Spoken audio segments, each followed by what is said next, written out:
Hi you guys, thank you for joining me today. I have a pretty exciting video in my opinion.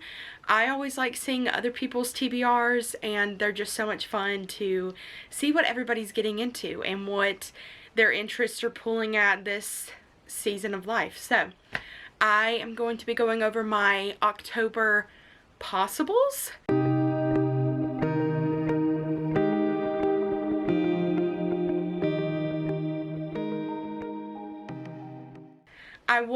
I usually have a pretty set TBR.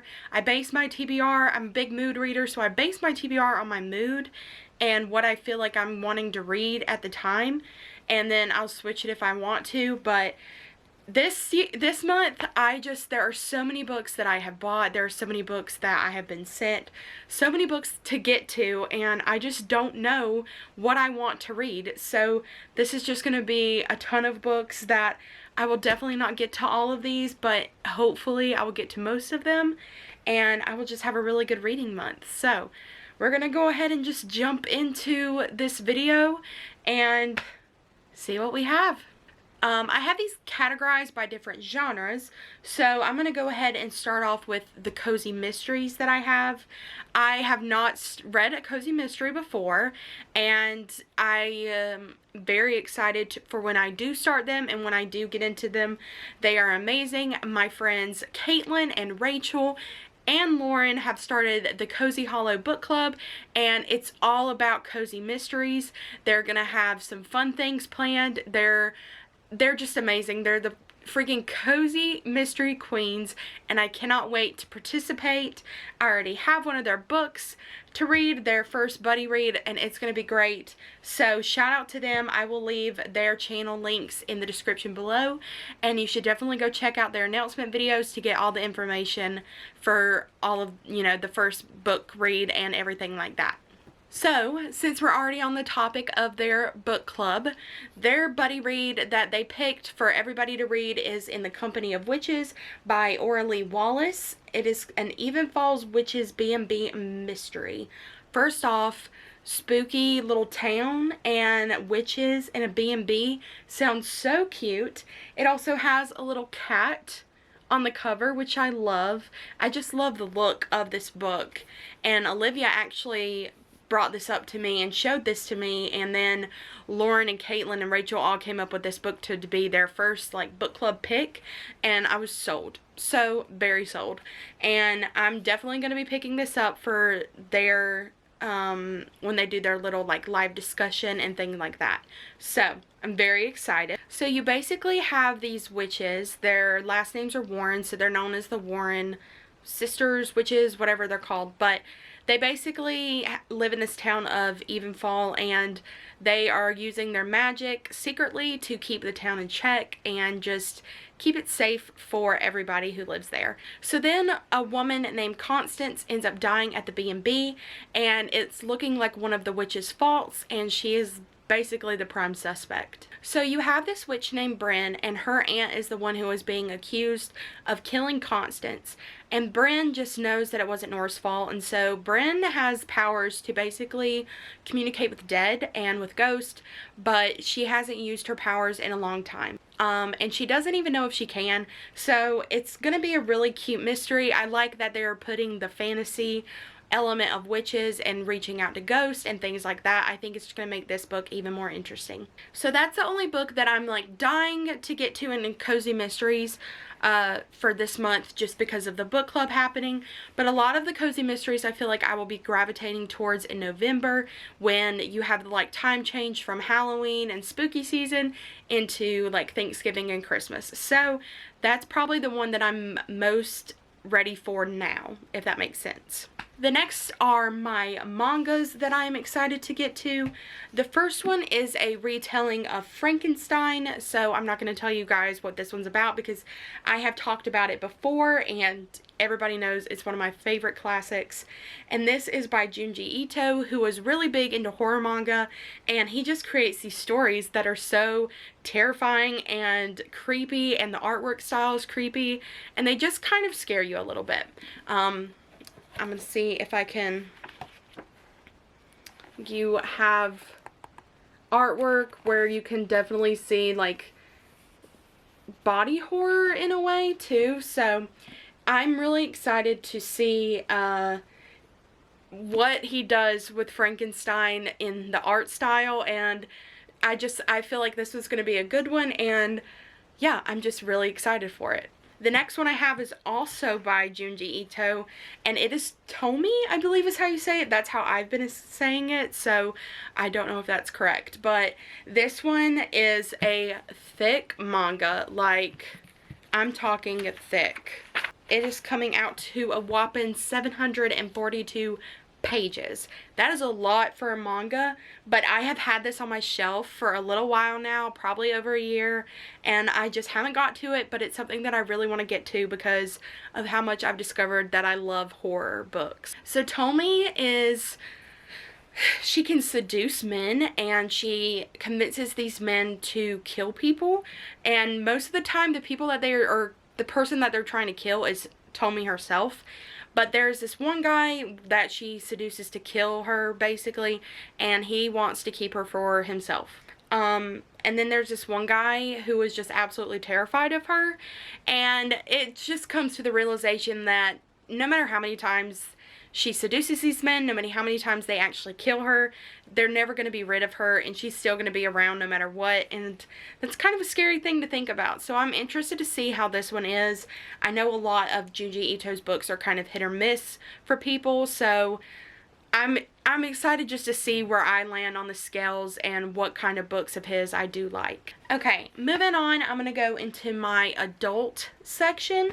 So I have a few adult romances that I want to get to in October, and some of these I've already mentioned, and I probably won't go into many details about them, but if you are interested in seeing anything about them, I will have videos linked at the end of the video, so you can check them out as well. So the first one is The Witches of Moonshyne Manor by Bianca Marais, I believe is how you say her name. And this is kind of like a modern day witch story, I believe. There's like this heist that's going on, and I know that these witches live in Moonshyne Manor, and they are just, they have people who are coming after them and wanting to basically take their mansion away from them, their manor away from them, if you will, because they are behind on payments for it. So they get in contact with a witch who hasn't been a part of the coven for a long time, and basically are begging her for her help to help with this manor and get it back. But she ends up coming to town and causing a lot of different problems, and she's definitely not the solution that they thought they needed. So there's so many things thrown in here. I think there is, like, they mentioned TikTok and Persephone. So I'm excited to see what this is about. But from what I've heard about this, it's really cute. It's a really funny read, and it brings a lot about sisterhood and friendship and just being supportive of other women. So I'm excited to see what this book contains. The next one is The Very Secret Society of Irregular Witches by Sangu Mandanna. This one is probably the highest up on my list out of the 3 romance books that I have, because so many people have loved this. I know Caitlin from Pride and Paperback loved it, and Elizabeth from Ponytails and Paperbacks loved it. And Elizabeth was like, you need to read it now, because she knows I will love this, and I don't doubt it. But look how cute. I just love this cover. I don't know why. I am a very big, blues are my color, blues are what I like, so maybe that's why I'm so drawn to this book, but the story is super cute. So you have Mika, who is this witch, and she is an orphan. She lost her family a long time ago, and this, I'm trying to remember what it's called. So Mika gets invited to Nowhere House to teach these 3 witches about how to be better witches, how to use their powers, things like that. But then she meets this librarian named Jamie, and Jamie is pretty protective over these girls, and he doesn't want anybody coming into the house that is going to jeopardize their safety or their relationship with anybody else. And so he's very wary of Mika, but it's kind of hard to be when they're both attracted to each other. So I think it's going to be really cute. I love a good romance, and you throw it in with some witches, and I'm sold. So this is one that I have already picked up before, and I tried to read it, but I just wasn't in the mood for it, and I also was in a slump, so I put it down, and I've decided that I want to pick it back up this month, and hopefully possibly do a buddy read with some of my friends, and it is The Dead Romantics by Ashley Poston. I did read probably almost half of it, which I probably could have just kept going, but I didn't. But this, I'm feeling this now. So it has ghost in it, which is probably why I'm feeling it this time of year. So Florence is a ghostwriter, and she writes for this big popular romance author, and she ends up like having a new editor who is really attractive but is really strict and onto her about getting her writing and work done. And then all of a sudden she gets some bad news about her dad passing away, and she has to go home to a town that she doesn't want to go to, and she hasn't been there for a long time since she moved out basically, and she's having to, you know, console her mother, try and make up with her siblings for some things that they are just holding against each other. And then all of a sudden this guy shows up dead at her door, and you find out like Florence can see ghosts and things like that, and her editor is the dead guy. So it's not a spoiler, I promise. It's on the back of the book, so it's good, but it's very interesting to me. I don't know how a ghost relationship is gonna work. It's confusing, but we're gonna see how I like it and see what pulls me. So I'm excited about this one, especially since Olivia and Keisha have loved this so much, and they've been raving about it and wanting all of their friends to read it, so I think it's my turn. Okay, the rest of my adult section is strictly horror books, and I'm excited because I have been getting into the horror. I am loving spooky season, Halloween. Like, October for me is not just fall, like cutesy fall, pumpkin picking, you know, stuff like that. It's all spooky horror season for me. So I am excited. I cannot wait for these books, and I'm just going to go ahead and dive in because I have like 6 of them. The first one I have is The Whispering House by Elizabeth Brooks. This one is supposed to be a gothic mystery surrounding a haunted house. So you can bet your bottom dollar that I'm going to read it. So you have your main character whose name is Freya, and her sister Stella died a few years ago, and she is still struggling to cope with her death. But she ends up at this place called Burn Hall, and she finds this picture of Stella in this house, and she doesn't, you know, she's like, Stella never came into this house. Stella never, you know, I don't know why this picture of her is here. So at this house, Freya meets this guy, and he is an artist, and his name is Corey, but he also has this terrifyingly odd mother. So she starts becoming kind of like obsessive with Corey, which, you know, red flag number 1. But things start coming out. There are secrets that are starting to come out. Things are happening. You know, I'm sure his mom's watching, like, you know, because she's crazy. And you never know what can happen with stuff like that. So I'm all about, like, sinister things happening in a haunted house.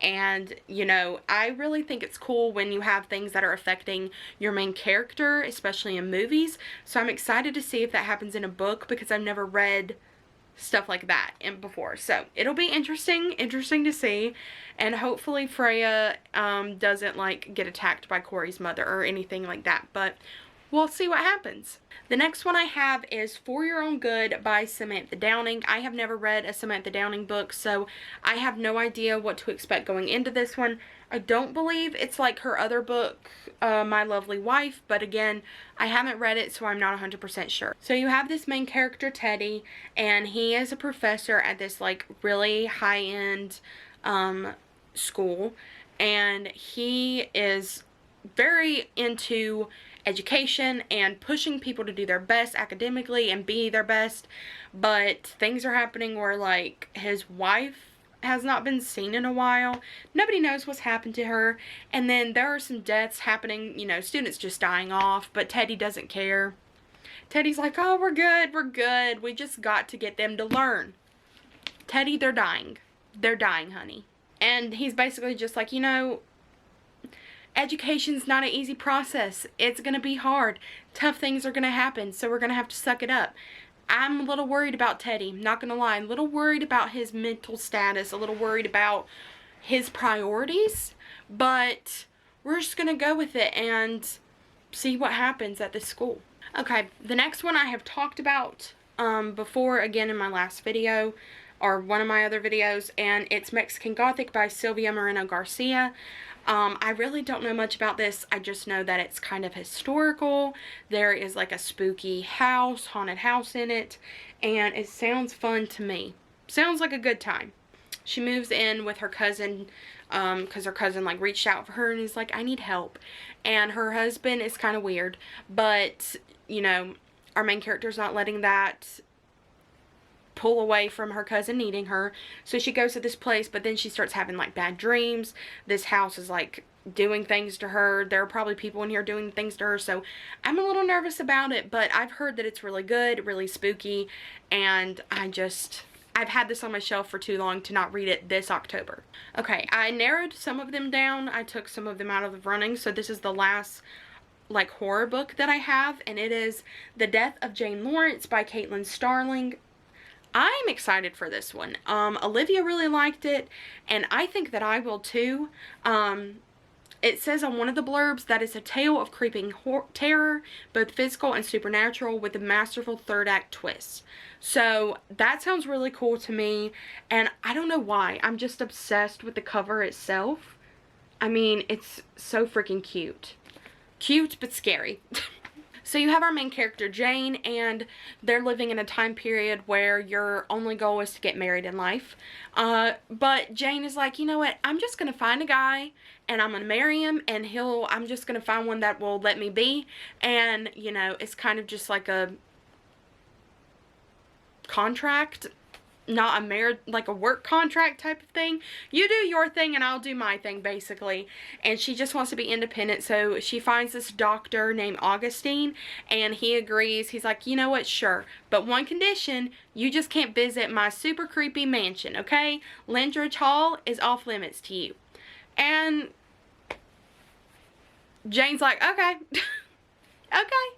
But something happens on their wedding night, and she ends up at Lindridge Hall. She's, you know, he's living there, she's not, but something happens and she has to go. And she comes, and Augustine is not himself. He thinks Jane is like this ghost that has come for him. He is acting paranoid. He doesn't know what the heck's going on, and he's just really terrified. And Jane is like, what the heck? So then you have the next morning like comes, and you have Jane, who is like, you good? You good, Augustine? And he's perfectly fine. He's fine. Nothing happened. He's good. And Jane's like, what the heck is happening? So I really like this because it does give me a little bit of Jane Eyre vibes in a way. But I'm very excited to see what I think about this one, and I love a good psychological thriller, so if you add that into the mix, I really think that this is going to be high up on my list. The next ones we have are my middle grade. I have 3 middle grade graphic novels and 1 that is just a regular middle grade novel that I want to get to, so I'll go over those. My first one is Hooky by Míriam Bonastre, I believe is how you say her name. Look how cute. Look how cute. I need to get to this one because the second one is now out and I want to read it. So, gotta read the first one first though, you know? And this one's kind of hard to explain, and I don't want to do this an injustice, so I'm just going to read you the synopsis. I've been trying not to do that, but this one just is too cute not to read. So it says, 2 twins, 1 prophecy, a whole lot of hijinks. When 12-year-olds Danny and Dorian missed the bus to magic school, they didn't expect to be declared traitors to their own kind. But thanks to a mishap with a dragon egg, a broken broom, and a high-profile professor, their faces are on wanted posters throughout the country. Chased by powerful families seeking the prophesized king of witches and royals searching for missing princes, the twins don't know whom to trust. Luckily, they aren't alone. With a local troublemaker, a princess, and a teacher who can see the future on their side, the twins might just clear their names, but can they heal their torn kingdom? Sounds super cute. The back is even cute. You have, like, the teacher, the, what did they call him? The troublemaker, and the princess. So I'm dying, and I love it. I love that they're twins, and the illustrations to me are really bright and really beautiful. So this one I feel like I'm gonna like. A lot of graphic novels that have turned from webtoons to graphic novels I've really enjoyed. You know, I'm not a avid reader on webtoons, but I have really enjoyed the books, and I'm excited to see if this one's, you know, not even an exception to that. The next one, this was sent to me by my friend Gabby from Gabbing About Books, and she read this and loved it, and she sent it to me. We have been, you know, talking about graphic novels and things because she didn't read them until this year, and she read this one and loved it, and she knew that I would probably love it too. And it is Garlic and the Vampire by Bree Paulsen. Look how cute! First off, look at little Garlic man. Look at him, he's so cute! I love him. So Garlic feels like she does things wrong all the time. She just can never get things right, you know, no matter what her friends say. She kind of just wants to stick to herself and stay at her garden where she's safe and sound with all of her little vegetable people. I'm a girl after Garlic's heart. I'm like, let me just stay where I'm safe and comfortable. My introverted self needs to be at home. But then all of these vegetable people where Garlic is living, they hear about this vampire that is coming for them, and they decide that Garlic is the one who should basically go and confront this vampire, you know, I guess kill him or whatever. So yeah, we're gonna see what happens, but Garlic is like, okay, she'd be like me.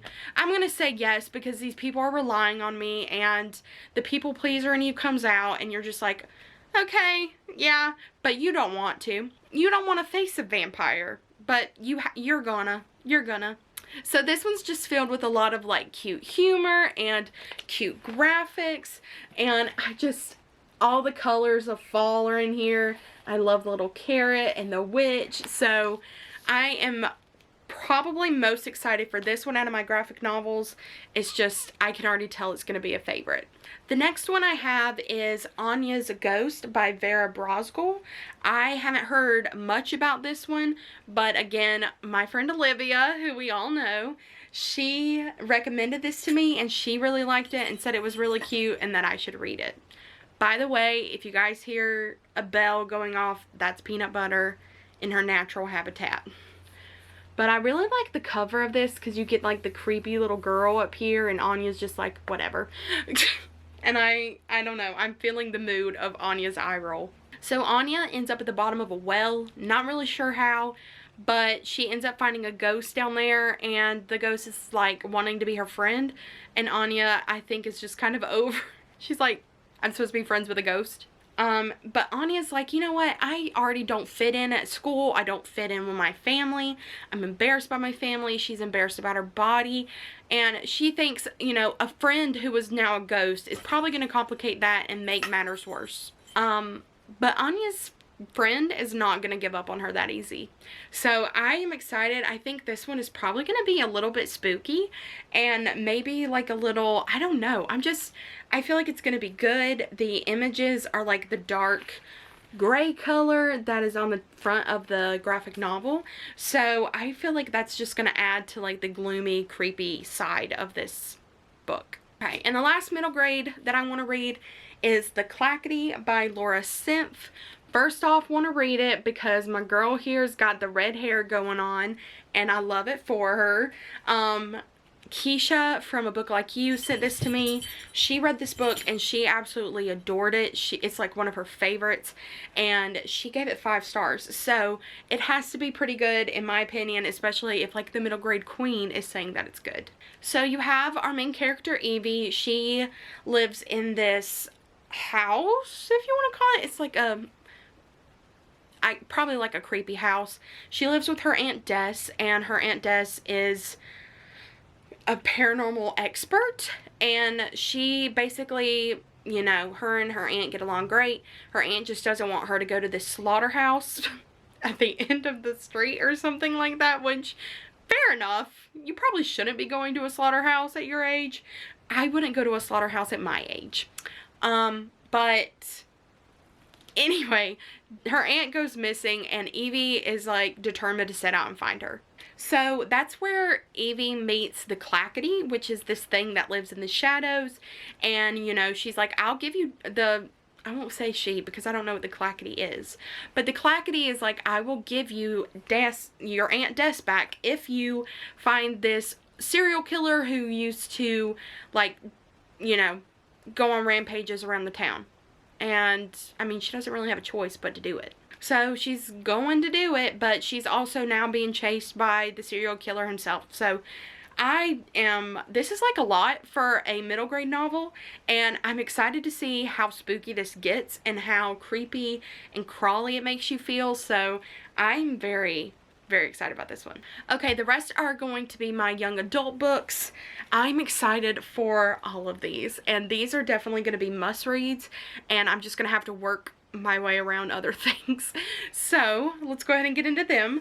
I have mentioned this one before in another video, and it is M is for Monster by Talia Dutton, and this is kind of like a retelling of Frankenstein, or an inspiration from Frankenstein.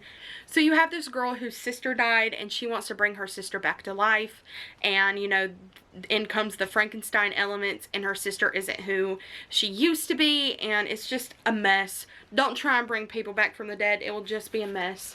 But everybody, you know, I think a lot of people have issues with it being just green, but I don't know why. It just appeals to me and I like it. So I'm excited about this one because, again, we all know how much I adore Frankenstein. The next one I have, I'm very excited for, and I haven't read an anthology in a long time, and so I think this one will be a really good one for me to read. So it is The Gathering Dark, and it is edited by Tori Bavolino. I don't know a lot of people on the back of this who are writers of the stories, but I know Chloe Gong is in it, and Hannah Witten sounds very, very familiar, and so does Olivia Chada, but I don't know. There's a lot of people, so I don't know, but maybe they're newer authors. I just don't know what to expect. But since this is an anthology, these are what the stories are about. It says there's a cemetery full of the restless dead, a town so wicked it has already burned down twice with the breath of the third fire looming, a rural isolated bridge with a terrifying monster waiting for the completion of its summoning ritual, a lake that allows the drowned to return, though they have been changed by the claws of death. These are the shadowed liminal spaces where curses and monsters lurk, refusing to be forgotten. This is like folk horror is what I'm told, and it just sounds so cool. And the cover, this is probably, I know I have like said this about a lot of covers, but this is probably my favorite one. And I just, oh, it's so exciting. And I haven't read an anthology that I've liked yet, so I'm excited to see if maybe this is the one, since it has those horror elements to it. The next one, so many people have said, yeah, you have to read this one, especially listen to the audiobook while you read it because of how creepy the audiobook sounds. And it is Rules for Vanishing by Kate Alice Marshall. Olivia and Kayla from Bees Bookland are the first people who, you know, wanted me to get into this book. They said it was like one of the creepiest books they've read, so that sold me on it. So all I know is that there's like this road, and at the end of the road there's this little ghost named Lucy who tells people she wants like them to play her game, and I'm like, oh god, no, don't bring children into it. But she wants them to play her game, and then all these people go missing.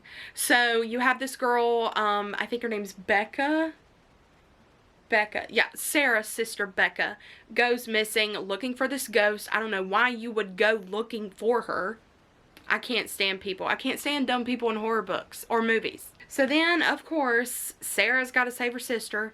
So Sarah gets some of her friends together and they go down this road and they're going to play Lucy's games to try and get her sister back. And that sounds creepy enough to me, so I have no idea what to expect for this. I know Olivia said the audiobook has like whispering in it and like creepy crawly type feeling. I don't know. I'm a little scared to go into it, but I'm ready. Another book that is also by Kate Alice Marshall, sorry, that I want to get into is These Fleeting Shadows. I love this cover too. The blues and the dark mansion and the vines, so cool. Love it. So you have this girl named Helen, and her mom basically kind of left, and they don't associate with their family. And Helen's like, Mom, why don't we associate with our family? They live at this like Harrow Hall, which is like this creepy mansion, obviously, because why not? So Helen finds out that her grandpa has passed away, and he's left everything, including Harrow Hall, to her on one condition, and that is for her to stay at Harrow Hall for a full year. And she either does that or she doesn't get the inheritance. So, you know, Helen's like, well, I guess I gotta stay in this house and figure out what's going on in this house, because if she can figure out why this house is haunting her so bad, I guess she feels like maybe that'll stop it. But I don't know, it makes no sense to me. But we'll see what kind of person Helen is, if she can figure out these secrets or not. The next one I feel like I've had on my shelves for a while now. I am going to look and see like when this actually came out. So, came out in 2020. So, it's been on my shelves for about 2 years probably. So, yeah. Whatever. We're going to ignore that part. But I have been wanting to get to this for a long time. And I really want to make it this month that I get to it. And it is None Shall Sleep by Ellie Marney. I don't know why, again, this cover attracts me so much. But I think that I'm excited about this one because I'm a big true crime fan. I love watching documentaries. I love listening to true crime podcasts. So this is kind of right up my alley. So this is taking place in the 1980s in Quantico, Virginia, which is where like the FBI headquarters are and stuff like that. And you have these two kids, Travis and Ellie, I believe is her name. Emma. Sorry, Emma. Peanut butter. She's zooming. Emma and Travis are two people who survived serial killers, and the FBI wants to bring them in to help with the case. So Emma and Travis, you know, they start becoming quick friends because they have this traumatic experience that they've kind of survived, and they can relate to each other. So then the FBI gets called on this case where there is a serial killer that's actively killing now. If you guys see stuff running back and forth, it's Peanut Butter's tail. But anyway, and they are going to have to turn to this sociopath who happens to be a teenager named Simon to get his help on this case. Travis doesn't want Emma or himself to be getting involved in this case, especially with Simon, but Emma doesn't really listen to him, and she kind of becomes the buffer between the FBI and Simon, but Simon already has his eyes set on her as a target. I think this is really cool. I like the fact that you have these things surrounding teenagers and you're seeing how the mind works, and you're getting that like true crime feeling with a horror novel, and I'm excited. I don't know about you guys, it just sounds very thrilling to me. And the last book that I have to possibly read in October is The Dark Descent of Elizabeth Frankenstein by Kiersten White. I have heard really good things about this one. The cover to me looks really interesting. And again, we have something inspired by Frankenstein, so you know I'm going to pick it up. So Elizabeth is really thin and really sick, and her caretaker has like abused her in a way of like making bruises on her arms and things like that. But she is picked up by Victor Frankenstein, and he is just this boy who lives by himself, and he just wants a friend. So Elizabeth, you know, pulls out all the cards, and she wants to make this family love her and make it seem like they can't be without her, because she has to survive, she has to eat, she has to have a place to live, and soon the family takes her in like one of their own, and her and Victor become best friends. So she, you know, is living with this family. She's going through the motions, trying to make them like her and continue to live there. And she has to put up with Victor's abuse and his up and down moods and things like that. And so she's really struggling, but she's going to do what she has to do to stay alive, and that she'll deal with anything she has to deal with. So I'm very excited to see how this is. I've heard that it's very like disturbing and very dark, so I have nothing but high hopes for this book, and it's been on my radar for a while now. I know it's a lot of books, I know, but those are just the books that I have as possibilities for me to read this month.